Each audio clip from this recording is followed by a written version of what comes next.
in essence, we're asking for a follow-up on the library matching with regards to the drug analysis that was done initially with Ms. Alfonso's urinalysis, what we requested yesterday. I wanted to see if we get an update on that. I didn't get the sticky. Nothing to be sticky with it, and I thought kind of that I need to know exactly what she wants. Just tell me right now, and I'll write it down. Respectfully, Judge, I thought I told her yesterday, but I asked for the library matching with regards to the urinalysis to get the levels of detection. Talk slow. No problem. For which test? The library matching for that was done in the urinalysis on the gas spectrometer, gas chromatography mass. Back in August of 2013. Correct. I wanted to know what the levels of detection. Just the levels of detection would be in the standard operating procedures, at least based on what Dr. Logan explained to me in his deposition, and so that has been provided. I will certainly have to call Dr. Boland and ask her if she had any other information on that and provide it. Okay? When he says library matching, I just want to know, do you want to know which medical library they were using to screen? I'll make it easy. Any and all raw data on the library matching done on the urinalysis, just so I can review it in preparation for any potential scientific hearing or their chemist's cross-examination or any potential position that the government's going to have that we're going to be able to provide. So any and all the raw data and with regards to any and all library matching done with Jennifer Alfonso's urinalysis. So reach out to Dr. Boland. Judge, what I would actually ask is to agree. I believe that we turned over all of the raw data, so I'd like the opportunity. I'm happy to work with their investigator or whatever it is at rate and look through to see if they have the piece of paper I do, because if what they want is in my file, then I don't need to talk to Dr. Boland. I'm happy to just make a Xerox copy of it right here. If they have it already and it's not what they want, I'd rather be able to say to Dr. Boland, listen, I know you've given me this, but what they're looking for is this. Okay. Is that fair? That seems fair. Okay. We have 5 minutes to do that right now. Great. Do that right now. Wonderful. Okay. The second thing is, and what we've been asking pretty much every day, is if the government could give us an estimation of when they believe that they're going to be arresting. As I've indicated, every day we're flying in witnesses. We have to coordinate, bringing in people from all over the country. I understand Ms. Klein. It's, you know, I asked her, you know, when they expect arrest, and I just want to run back to the Yeah. You're right. No, she told me, she's like, I don't know. Okay. She's like, I don't know. But that's... So Ms. Klein, on behalf of the state... So counsel did ask me this morning, and so I was looking at it and said, well, I don't know. I would have anticipated that we might have possibly been done today. I didn't anticipate a 4+ hour necessarily cross-examination of Tax Grossman. And so I can't necessarily anticipate how long we're going to go. I did tell counsel, he said, in a joking manner, and I agreed. He said, are you calling 2 or are you calling 12 witnesses? I told him I'm calling more than 2 and less than 12 witnesses left. That's what I have. There's no way that I necessarily should be obligated to fly in to get any more detail than that unless, you know. Well, Judge, that's what we're asking. We're asking for the court to ask the prosecution. So, well, That's what we're asking. I'm going to use one of your famous lines. It's a fluid process. So I can't force the state's hand to say exactly how many they're going to take, but they're indicating they thought that they were going to be done today.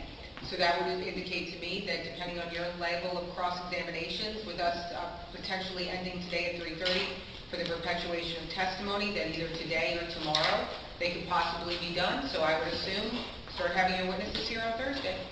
But obviously, I don't know how long cross-examinations are going to take. So, or even directs, but that seems like a reasonable timetable. Okay, that's fair. Okay. And I just wanted to clarify. Give me 1 second. Sure.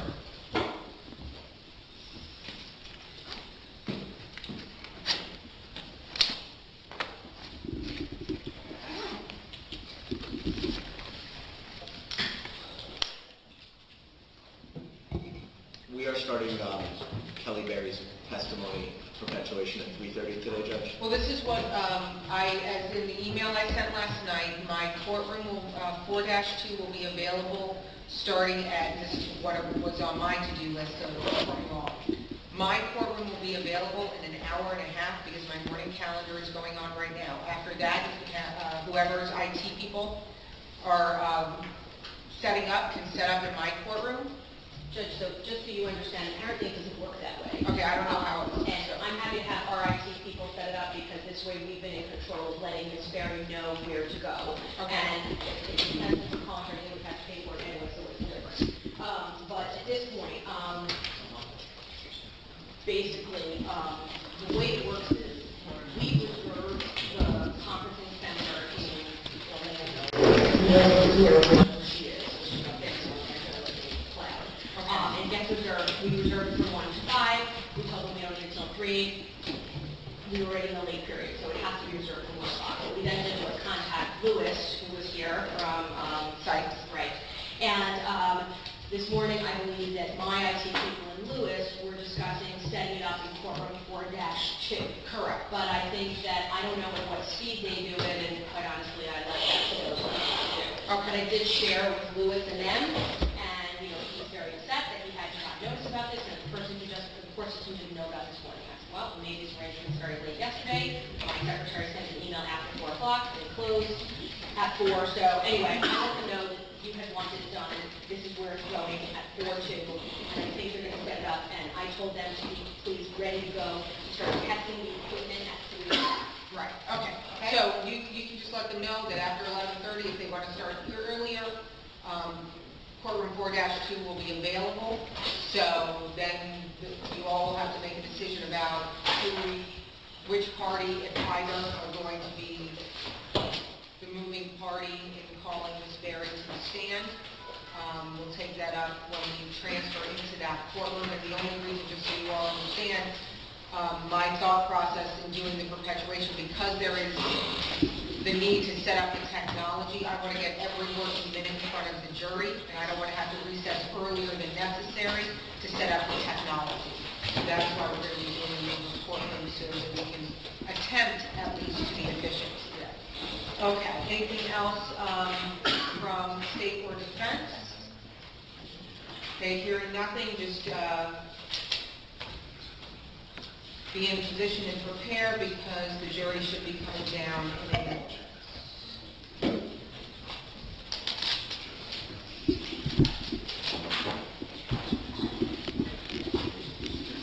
Communicating with my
Okay, they're on their way down, folks. Ready.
All right, so you ready? Good morning.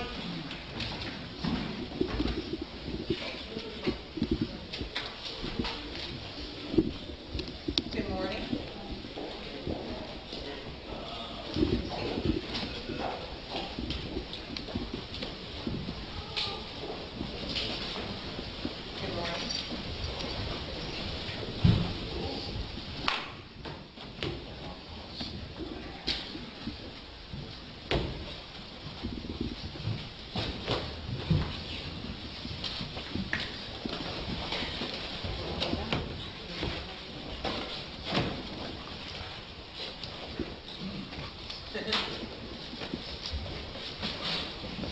You don't have to sign people, but people end up signing themselves. For the record, the state defense Mr. Medina, all of our jurors are accounted for. Ladies and gentlemen of the jury, good morning to you again. Have you all been following my orders and rules as previously instructed? Yes. Detective Grossman, will you confirm for me, sir, that you are still under oath, having sworn or affirmed to tell the truth and nothing but the truth?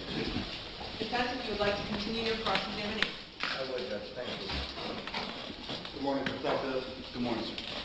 I'm going to keep it a lot shorter today than I did yesterday. We'll be done with this question. Okay. Directing your attention back to some of our discussions yesterday, one of the things that we talked about was I asked you about statements my client gave with regards to having an abusive relationship. You remember the question? Yes. Correct me if I'm wrong. One of the things that you told me that you did as part of this investigation was that you interviewed my client's father with regards to this issue. One of my team members interviewed me. And have you reviewed that interview in preparation for your testimony today? I have reviewed it. Okay. And it was your testimony yesterday that you also interviewed his aunt, Valerie Medina, correct? Or someone from your team did? Yes.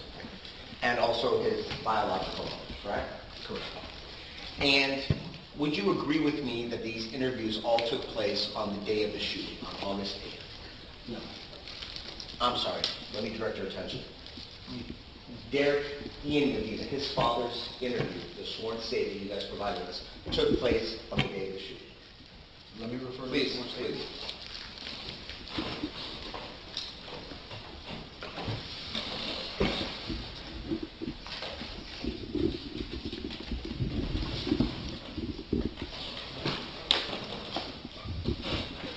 Yes, as it relates to his father, his statement was taken on his statement. Was there anything in that statement that would cause you to potentially investigate the statement further? Objection, hearsay. Sustained. As someone investigating a domestic homicide, did you review all the statements made by family members? For the statements that were taken, yes. Yes. Yes.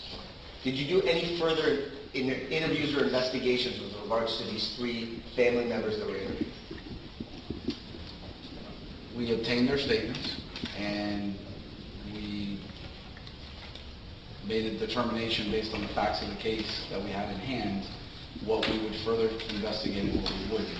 I don't recall any further investigation into anything that the mom, the defendant's mother, father, or aunt provided to us. I'd have to review the statements again just to make sure, but I No don't recall problem. any I'll additional- direct your attention to page 4, lines 17 to 19. Go ahead and take a look at that. Judge, I'm going to object to the hearsay because referring to a statement. Sustained. Judge, I'm offering the defendant. Sustained.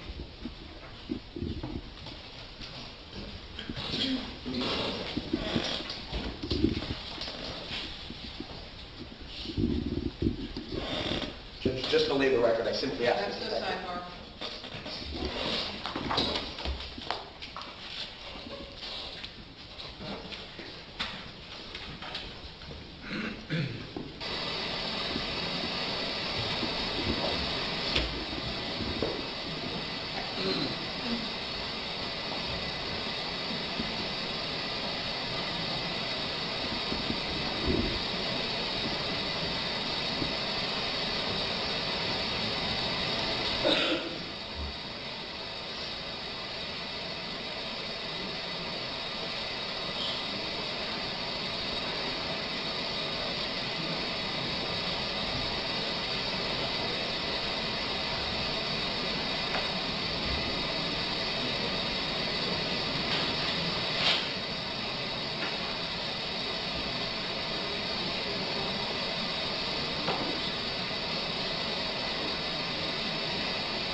Okay, the next question. So Detective Sanchez conducted this interview, correct? Yes, he did. Did you get debriefed from Detective Sanchez with regards to this, or did you read the formal statement? I believe you, a copy of the formal statement along with the originals provided to the lead investigators. I received a copy of his formal statement. I don't recall if I met with him that day or at some point. I know that he did discuss it with me. But would it be safe to say that in addition to your discussions with Detective Sanchez, you also read the statement on your own, correct? Correct. And would it be fair to say that you also read all the statements involved in this case study as you were the lead detective, is that correct? That's correct.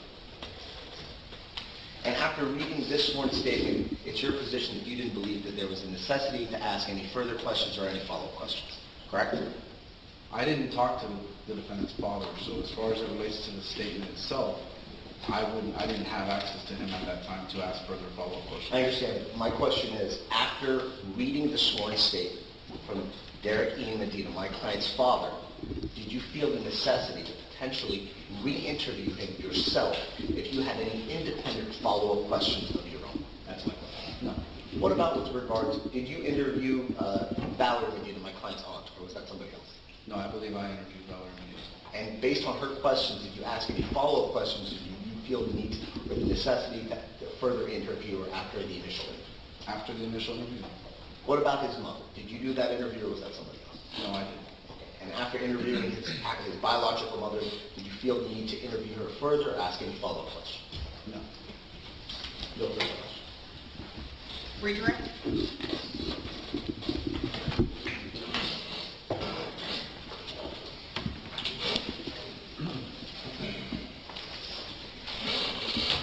morning again. Good morning, sir. How are you? Very well, thank you. So let's go back. I promise not to take you time. But I want to go back and begin with something that we went over yesterday with counsel. Mr. Zongane played Mr. Medina's initial video statement for you. Remember that? Part two, yes. And right, the very beginning part where Mr. Medina volunteered a bunch of information about his wife, Jennifer, correct? That's correct. Stuff that you hadn't even asked him about, correct? That's correct. For example, he told you Jennifer smoked marijuana. Correct. He also indicated to you, volunteered, that Jennifer used ecstasy in the past. Correct. He also volunteered that Jennifer was an alcoholic. Correct. And he also stated that she was at one point in a crackhead house. Yes. Okay. And he also made reference to her losing custody of her daughter. Yes, indeed. All right. So within a span of about 45 seconds, Mr. Medina called his dead wife a pill-popping, pot-smoking, crackhead, alcoholic, unfit mother, basically, right? Yes. Right. And of course, Jennifer wasn't here to defend herself on this, was she? No, she was not. So he volunteers things that he thought would help himself, essentially, correct? Objection, Judge, calls for speculation. Sustained. And he volunteered other things that would help himself. For example, the fact that he claimed he had injuries. He volunteered that too, correct? Objection. Overruled. Yes, he did. Okay.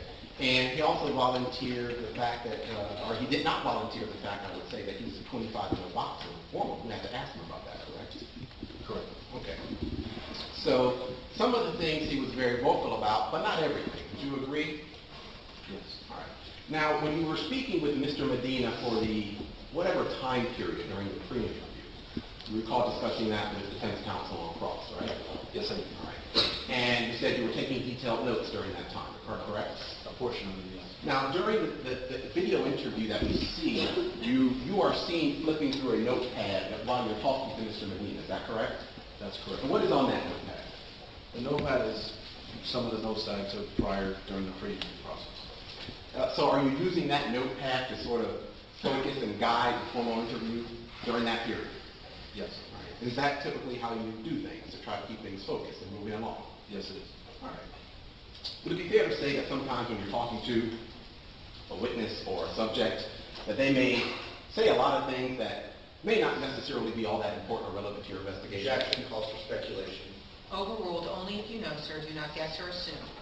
Yes. Okay. And to the extent that a witness or a subject may talk about a lot of things that may not be really that relevant to you, are you necessarily going to spend a lot of time talking about them in the formal interview? No. Okay. Do you want the formal interview generally to be a very focused, guided statement to get Objection, to what's Judge. important? Improper ball frame. Overruled. Yes. All right. Now, you remember a line of questioning by the defense attorney yesterday about Jennifer being the aggressor. Do you recall that? Yes, I do. And you agreed that initially she appeared to be the aggressor. That's correct. And you based that, I would assume, on the fact that she was throwing objects at him. Would that be fair? Yes. All right. And that's not a good thing to do, right? To throw objects at your husband. You would agree with that. Correct. Right. Now, these were towels and mascara. We talked about that on Friday, correct? Correct. Right. And these would not be considered lethal objects. Would you agree? Correct. All right. I mean, Derek had the lethal object, right, in this scenario. Yes, he did. His response to the towels and the mascara being thrown at him was to pull a gun on his wife. Objection, Judge. This is mischaracterization of the evidence. And the Overruled. You can answer the question. And ladies and gentlemen, you will rely on your own recollection of the testimony. Mr. Dunn? Detective Grossman, you may answer the question. That is correct. Right. So, Derek responded to Jennifer's non-lethal action by pulling a lethal weapon. Correct. Objection, Judge, calls for speculation. Overruled. There was also some talk about yesterday about Derek was trying to calm Jennifer down. Remember that? Yes, I do. And I think you mentioned that one of the things he was doing during this period was pointing the gun at her, right? That's correct. Do you consider having a gun pointed at you to be a calming situation? No. Do you consider that to be a relaxing or soothing situation? No. Okay. As a police officer, you're trained on how to deal with dangerous situations, right? Yes. Do you consider someone waving a gun in your face to be a life-threatening Judge, situation? under objection. Sustained. So, when Derek was pointing a gun at his wife, and she was armed with nothing but towels and Judge, I'm mascara, going to object to the manner it was possibly messed. Overruled. when Derek was pointing the gun at his wife, and she was armed with nothing more than mascara and towels, according to Mr. Medina's admissions, what happened after that point? That she told him that during that night she was going to be leaving, and she then left the room and went downstairs. So Jennifer retreated downstairs to the downstairs I'm going area to of her home. object to the characterization of retreating. Overruled. Correct. Okay. She withdrew from the conflict, so to speak. Once again, Judge. Overruled. Correct. But before withdrawing from the conflict, she said, "I'm leaving you." Correct. When you come home from work, I'll be gone. Correct. Right. Ending the marriage, right? That's how I interpreted it, I guess. Now, Objection, Judge, calls for speculation. Overruled. there are no cameras upstairs, correct? In the bedroom, let me be clear, in the bedroom, correct? Not that I'm aware of, no. All right. So, we know, we heard the events downstairs were captured on video. Is that correct? Correct. All right. And you were asked a lot of questions during your cross-examination yesterday about what is depicted on that downstairs video. Isn't that right? Yes, I was. Right. Now, the jury hasn't seen the video yet, but you've seen it, right? Yes, I have. Okay, we've watched it together, right? Yes, we have. Okay. Would you agree that the video appears to depict pretty much everything that happened in the home that's within view of the camera that morning? Objection, Judge. This piece of evidence. Overruled. There's a portion Overruled. Within view of the camera. within view of the camera. Yes. Okay. And the cameras don't cover everything. Agreed? Yes. All right. Now, have police altered this video in any way? No. In fact, I think you mentioned on your cross-examination, did you not, that this video was actually reviewed by an expert hired by the defense. Objection, Judge. Hearsay. Overruled. That's correct. Okay, and you actually personally flew this video equipment up to Spokane, Washington to be inspected by an expert witness hired by the defense team, correct? Correct as well. Objection again, Judge. Sustained. Ladies and gentlemen, please remember the burden of proof is on the state of Florida in this case. The defense does not have a burden of proof or Judge, I disprove motion. anything. Reserved.